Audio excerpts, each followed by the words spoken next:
الرجيم بسم الله الرحمن الرحيم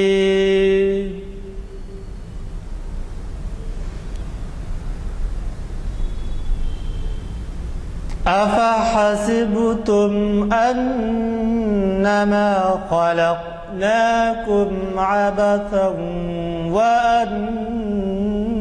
وأنكم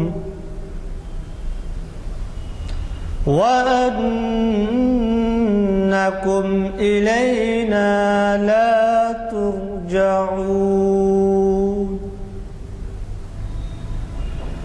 فتعالى الله الملك الحق لا إله إلا هو رب العرش الكريم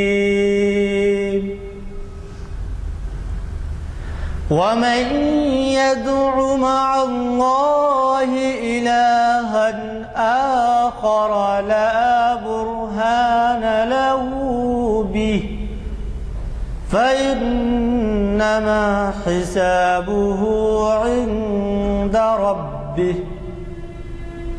إنه لا يفلح الكافرون وقل رب اغفر وارحم وأنت خير الراحمين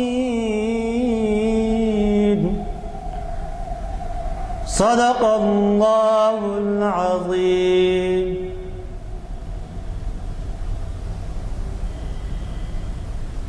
633ویں میں کانفرنس ہال مسجد عالیہ میں آپ سب کا دلی خیر مقدم ہے، اور بالخصوص علی جناب احمد علی صاحب کیوریٹر سالار جنگ میوزیم جو تکلیف فرمائے ہیں یہاں آ کے ہم سب کو مخاطب کرنے کے لیے. اور آج کا عنوان ہے گولکنڈے کی قطب شاہی مساجد، جو بڑا دلچسپ ہے ہر ایک کے لیے. تو میں گزارش کرتا ہوں جناب احمد علی صاحب سے تشریف لائیں اور اپنے خیالات سے ہم سب کو مستفید فرمائیں. آپ ہم سب کو پہلے بھی مخاطب کر چکے ہیں، اور تاریخ اسلام اور بالخصوص تاریخی عمارات، مساجد اور دوسری دیگر بلڈنگز پہ آپ گہری نظر رکھتے ہیں اور معلومات آفری آپ کی تقریر رہے گی انشاءاللہ. تو میں رحمت دیتا ہوں علی جناب احمد علی صاحب کو دیش پر تشریف لائیں اور اپنے تقریر کا آغاز فرمائیں. الحمد للہ علی الذات عظیم الصفات سمیع السمات کبیر الشان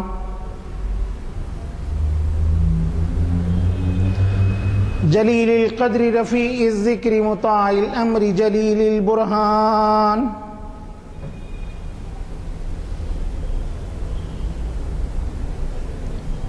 وسیع العلم عزیز الحلم کثیر الغفران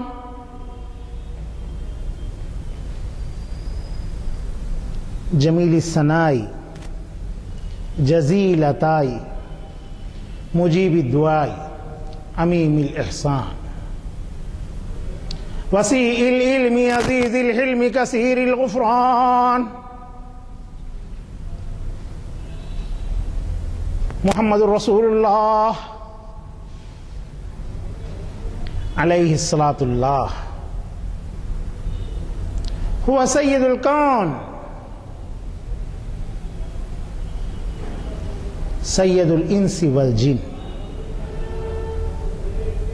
هو رسول صادق وهو انسان کامل اللہم صل وسلم وزد وبارک علیہ.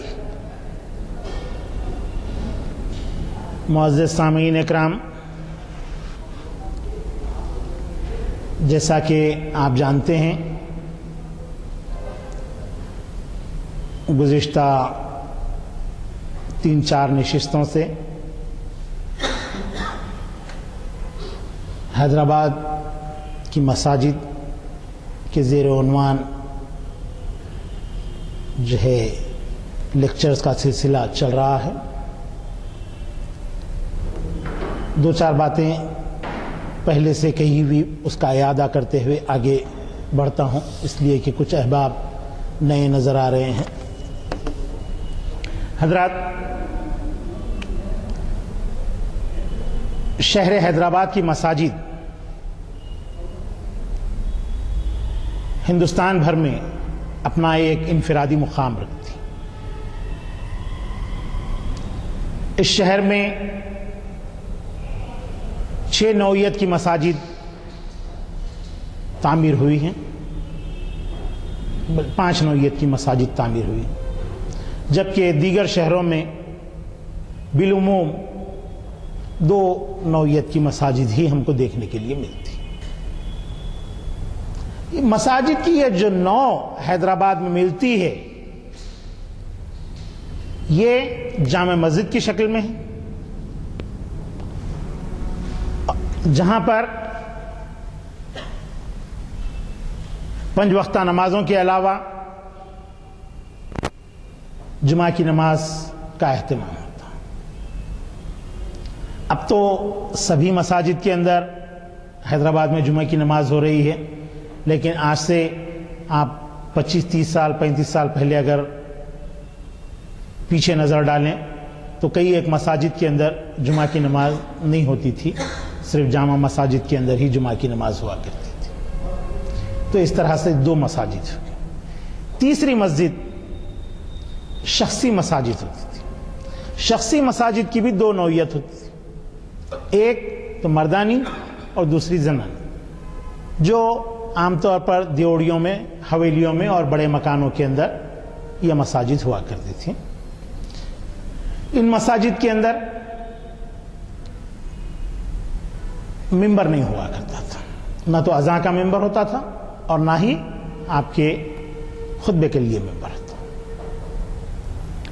تو اس طرح سے یہ 4 مساجد ہو گئی، اور 5ویں مسجد جنازے کی مسجد ہے۔ آپ گنبدان شاہی گئے ہوں گے اکثر حضرات، آپ وہاں دیکھیں گے ہر گنبد کے پاس ایک مسجد ہے۔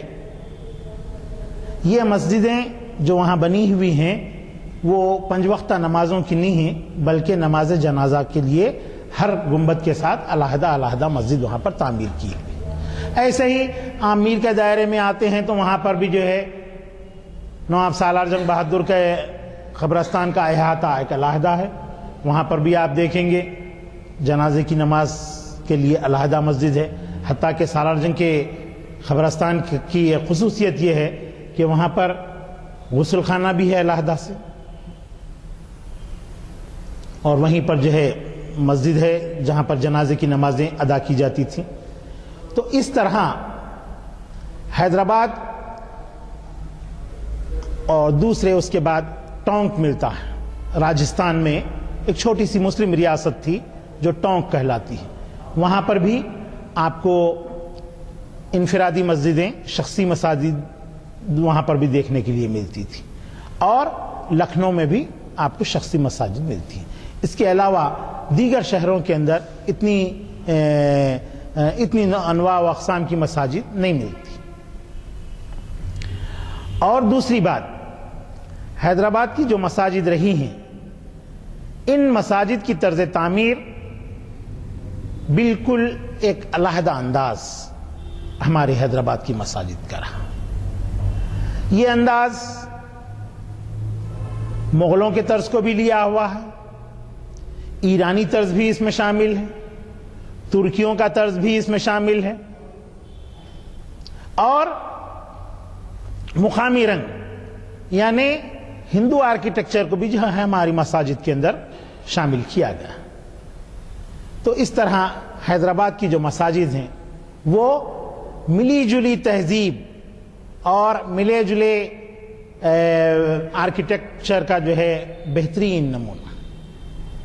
پھر قطب شاہوں کے بعد آصف جاہی دور میں مساجد کی جو تعمیر ہوئی، اس میں ایک اور نیاپن بھی یہاں پر جو ہے آیا، جس میں یورپی طرز بھی جو ہے شامل ہے۔ چنانچہ اسپین کے طرز کی مساجد بھی جو ہے حیدرآباد میں جو ہے تعمیر ہوئی ہیں۔ تو الغرض مساجد کا ابتدائی تعارف دینے کے بعد ہم آگے بڑھتے ہیں گولکنڈہ کی تاریخی مساجد کی طرف. تو حضرات، ہمارا شہر جو اب حیدرآباد کہلاتا ہے، یہ اوائل دور میں جس وقت یہاں پر بہمنیوں کی حکومت قائم ہوئی تھی، حیدرآباد نہیں تھا بلکہ گولکنڈے کی یہ ریاست کہلاتی تھی. بلکہ گولکنڈہ ایک صوبہ تھا بہمنیوں کا. اور پھر سلطان قلی قطب الملک یہاں کے صوبیدار جب اپنی خود مختاری اختیار کیے تو اس کے بعد سے سلطنت گولکنڈہ کی بنیاد پڑی اور ایک نیا طرز تعمیر حیدرآباد کے اندر جو ہے رونما ہوا. تو قطب شاہی دور میں بے شمار مساجد تعمیر ہوئیں.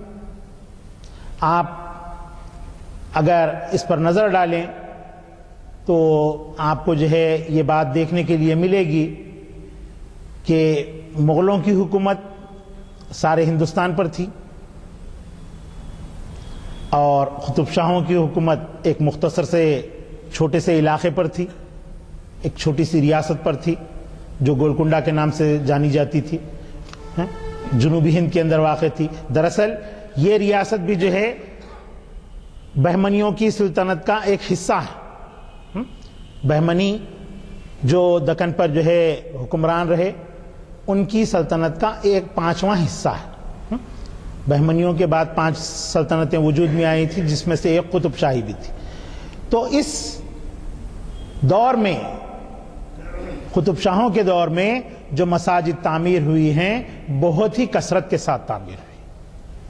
آپ کو بہت کم دیکھنے کے لیے ملے گا کہ جو ہے مغلیہ دور کی مساجد ہیں، بہت کم دیکھنے کے لیے ملے گی. اس کے برعکس قطب شاہی دور کی مساجد کافی تعداد میں ہم کو دیکھنے کے لیے ملتی. تو گولکنڈے میں ہم صفا مسجد اور دوسری چینی مسجد وغیرہ کے بارے میں اس سے پہلے کے لیکچر میں جو ہے گفتگو کر چکے تھے. اب ہم آگے بڑھتے ہیں. گنبدان شاہی میں ایک مسجد حیات بخشی بیگم کے نام سے بھی موجود ہے جو حیات بخشی بیگم کے مقبرے کے قریب میں ہی واقع ہے. یہ مسجد نہ صرف جنازے کے لیے رہے بلکہ اس کی تعمیر جو ہے 5 وقتہ نمازوں کے لیے بھی عمل میں آئی تھی. تو دونوں نمازیں یہاں پر ادا ہوتی تھیں. سلطان محمد قطب شاہ نے اس مسجد کو تعمیر کیا تھا. حیات بخشی بیگم کی وفات کے بعد اس مسجد کی تعمیر عمل میں آئی اور اس مسجد کی آرائش میں کاشی کاری کا کام کیا گیا. گلیس ٹائلز ہوتے ہیں کاشی کاری میں، جو ایران کی ایک خاص صنعت ہے. یہاں پر آپ کو اب دیکھنے کے لیے جو ہے بادشاہی عاشورخانہ ہے مدینہ ہوٹل کے سامنے. اس عاشورخانے میں آپ کو کاشی کاری کا کام دیکھنے کے لیے ملتا ہے. اور حیات بخشی بیگم کی مسجد کے اندر جو کاشی کاری کا کام ہے وہ تمام گر چکا ہے اور ہم کو جو ہے چند ایک اس کے جو ہے باقیات دیکھنے کے لیے ملتی ہیں.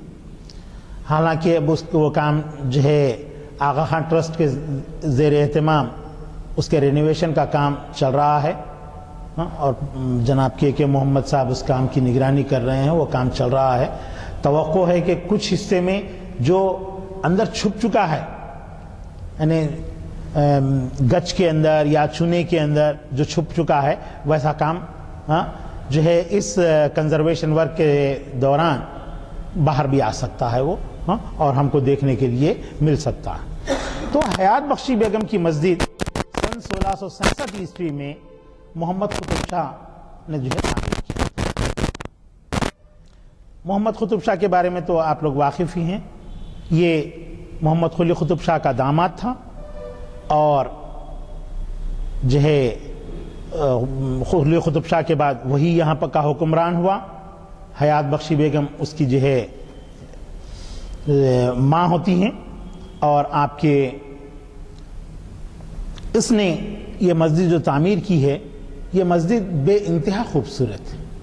جگہ جگہ قبے اور میناروں کا جو انداز ہے بالکل نوکدار میناریں بنی ہوئی ہیں, اور اس کا دالان بہت ہی وسیع ہے اور 3 رواق والا ہے, یعنی 3 دالان ہے, دالان در دالان پھر پیش دالان.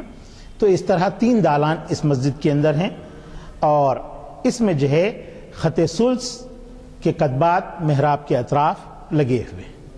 محراب کے اطراف سنگ موسیٰ سیاہ رنگ کا پتھر ہوتا ہے, اس پتھر میں خط ثلث میں جو ہے قرآنی آیات کے جو ہے کتبے لگے ہوئے ہیں, اور اس کو جو ہے قطب شاہی دور کے کاتب تقی الدین محمد صالح البحرانی نے اس کی کتابت کی ہے. بڑی ہی عمدہ کتابت ہے, اتنا بہترین خط ہے کہ اگر آج اس کی اگر ویلیو اگر ہم کریں تو ان کتبات کی ویلیو لاکھوں بلکہ کروڑوں تک پہنچ سکتی ہے. تو اس طرح گنبدان شاہی کی یہ واحد مسجد ہے جو 5 وقتہ نمازوں کے لیے بنائی گئی, اور ساتھ ہی ساتھ اس میں حیات بخشی بیگم کی جنازے کی نماز بھی ادا کی گئی. اور اس کے علاوہ مختلف گنبدوں کے قریب میں چھوٹی چھوٹی مساجد واقع ہیں جو صرف اور صرف جنازے کی نماز کے لیے ہوا کرتی تھی. قطب شاہی دور کی ایک اور مسجد یہاں آپ کو پرانے پل کے قریب میں ملتی ہے, وہ مسجد میاں مشک کے نام سے جانی جاتی ہے.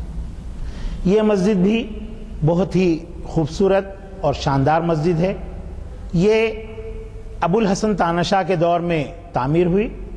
ابو الحسن تاناشاہ کے دور میں میاں مشک جو ہے فوجی ٹروپس کے جو ہے کمانڈر ان چیف تھے کرناٹک اسٹیٹ کے لیے, اور ان کی سرکردگی میں یہ مسجد تعمیر پائی. یہی مسجد نہیں بلکہ عطاپور کی مسجد بھی جو ہے میاں مشک کی ہی تعمیر کردہ ہے. میاں مشک کی مسجد کی خصوصیت یہ ہے کہ اس مسجد میں جو ہے دالان کے ساتھ پیش دالان بھی ہے, اور اس کا محراب کافی وسیع کافی ڈیپ ہے, تقریباً 8 فٹ ڈیپ جو ہے اس کا محراب ہے, اور اس کے رواق جو ہے 3 کمانوں کے اوپر مشتمل ہیں, اور 2 بلند و بالا مینار ہیں, اور مسجد کی 2 جانب علیحدہ علیحدہ 2 دالان بھی تھے جو اب موجود نہیں ہیں. اس کے علاوہ اس مسجد میں 50 کمرے تھے, اس میں سے کچھ کمرے اس وقت موجود ہیں, اور مسجد کے عقب میں یعنی مشرقی سمت میں حمام تھے, اور آج بھی یہ حمام موجود ہے. دراصل قطب شاہی سلطنت کا جو علاقہ تھا ابتداً وہ صرف گولکنڈہ ہی تھا. پہلے گولکنڈہ آباد ہوا, اور گولکنڈے سے بتدریج یہ آبادی آگے بڑھتے ہوئے آپ کے کاروان ساہو, اصل میں کاروان ساہو نہیں ہے بلکہ کاروان سرائے ہے, نہیں معلوم کس طرح سے جو ہے کاروان ساہو کا لفظ اس کے اندر جو ہے شامل ہو گیا ہے. تو دراصل حیدرآباد میں جو موتیوں کی تجارت ہوا کرتی تھی, ہیرے جواہرات کی تجارت ہوا کرتی تھی, وہ اس علاقے کے اندر ہوتی تھی. تو مسافر اور تاجر آ کر وہاں پر ٹھہرتے تھے, تو وہاں پر جو سرائے بنائی گئی تھی قطب شاہی دور میں, تو وہ کاروان مختلف مقامات سے جو کارواں آیا کرتے تھے, وہ کارواں ان سراؤں کے اندر قیام کرتے تھے. اس وجہ سے وہ اس علاقے کا نام کاروان ساہو پڑا, کاروان سرائے پڑا. وہیں پر مستعید پورہ ہے, تو پرانے پل کا جو علاقہ ہے وہ دراصل مستعید پورے کے نام سے جانا جاتا تھا, یعنی میاں مشک کی مسجد مستعید پورے کے علاقے میں واقع ہے. اور پھر ہم جب اور تھوڑا سا آگے بڑھتے ہیں تو جو ہے